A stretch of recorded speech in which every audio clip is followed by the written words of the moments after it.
আজকে বন্ধুরা আমার বাড়িতে হচ্ছে মাছের ঝোল আর ভাত। তো আমি মাছটাকে আগে ধুয়ে নিয়েছি, ধুয়ে নেওয়ার পর আমি কড়াইয়ে তোমার দিয়েছি, কেন অনেকগুলো মাছ আছে তো তাই আমি কড়াইয়ে তেল দিয়ে মাছ আমি ভাজতে শুরু করে দিয়েছি। একদিকে আমার মাছ ভাজা হচ্ছে আর আমার কিছুটা মাছ অলরেডি ভাজা হয়ে গেছে। এখন আমার এখানে আছে কাঁচা মাছে কিছুটা আচার, একদিকে হচ্ছে ভাত। তো আজকে হলো সানডে, আর সানডের দিনে শুধু হবে মাছের ঝোল আর ভাত। তো এর জন্য আমি কি করছি তোমরা তো দেখতেই পাচ্ছ কি যে আমি এখানে মাছের ভাজা এদিকে চলছে, আর এবারে আমি বানাবো সবজিটা। আমাদের বাড়িতে আছে 5 জন সদস্য, আমাদের বাড়িতে একটা লুচি আছে, লুচিকে নিয়ে আমরা 5 জন। তো আমাদের এখানে নিয়ে নিয়েছি আমি এতগুলো আলু নিয়েছি, এরপরে কাটার পরে দেখবো কি যে কতটা হচ্ছে।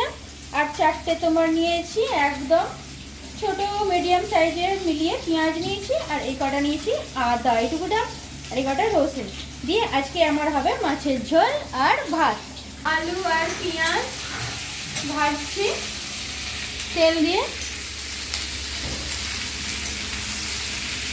এটা হালকা একটু ব্রাউন হয়ে আসবে ততক্ষণ আমি এদিকে করে নিচ্ছি মশলাটা। আমি মশলাটা করার জন্য এখানে নিয়েছি তোমার শুকনো লঙ্কা। শুকনো লঙ্কা বলতে কি এগুলো আমাদের ঘরে গাছের লঙ্কা, খুব ঝাল, তাই একটু আমি ঝাল ঝাল করে বানাবো।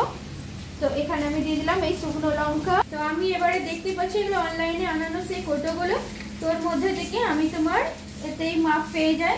তো আমি এতে 1 ঢাকা দিয়ে দিচ্ছি তোমার জিরে তরকারিটা করবার জন্য, আর তারপরে দিচ্ছি এখানে তোমার সরষে আছে, কালো সরষে। তো আমি এখানে কালো সরষে তোমার এই তোমার দিয়ে দিলাম কালো সরষে। কালো সরষের মধ্যে দিয়ে দিলাম লঙ্কা, এই রসুন কটা, কেন মাছে খুব বেশি রসুন দিতে হয় না, তো এই কটা রসুন, আর এই আদাটা তোমার দিচ্ছি এর মধ্যে। দিয়ে আমি এটা মিক্সি গ্রাইন্ডারে দিয়ে এটাকে পুরো পেস্ট করে নেব। এবারে আমাকে ঝটপট পেশার জন্য আমি এখানে মিক্সি গ্রাইন্ডারে এটাকে পিষে নেব। তো এই চালিয়ে দিলাম মিক্সি। এবারে আমার মশলা পেশা হয়ে গেছে, তো দেখে নিই কি যে কিরকম হয়েছে মশলাটা পেশা। তো আমার মশলাটা খুব সুন্দর পেশা হয়ে গেছে। এবারে আমি এটা কড়াইয়ের মধ্যে ডাইরেক্টলি দিয়ে দেবো। আমার এদিকে আলু পেঁয়াজ ভাজাটা মোটামুটি হয়ে গেছে, এবারে আমি এই মশলাটা এর মধ্যে ডাইরেক্ট দিয়ে দিলাম, আর এর সঙ্গে আমি একটা টমেটো অ্যাড করব।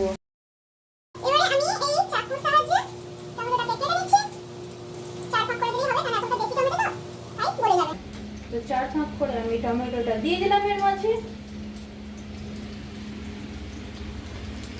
এবারে আমি এতে দেবো নুন আর হলুদ পরিমাণ মতো।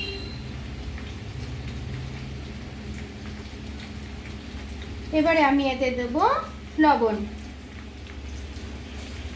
পরিমাণ মতন লবণ দেবে যেমন দরকার।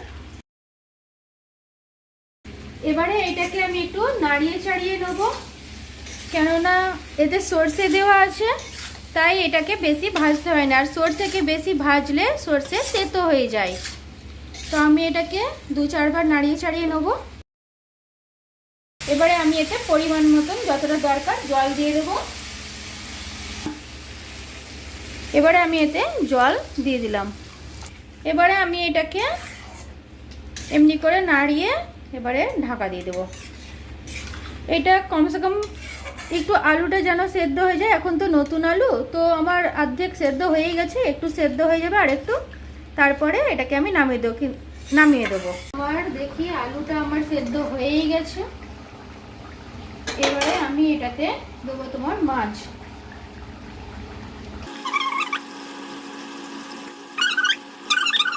দেবো কেন বেশিক্ষণ আমি ফোটাবো না।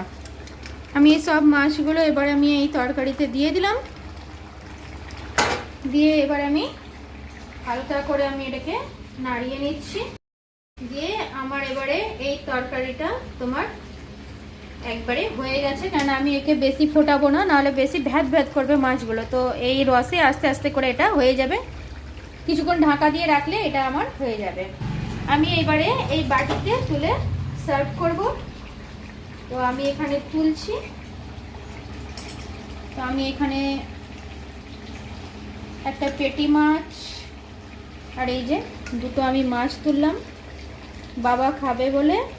তো এবারে আমি বাবার জন্য এই যে রেডি করে নিয়েছি, মাছ আলু অল্প করে দিয়ে আমার হয়ে গেছে রেডি। এই দেখো এইভাবে হলো আমার তরকারিটা, এইরকম হয়েছে, কালার এরকম এরকম সব কিছু তোমার হবে। তো বন্ধুরা কেমন লাগলো ভিডিওটা কমেন্ট সেকশনে অবশ্যই বলো। আবার দেখা হচ্ছে পরের ভিডিওতে।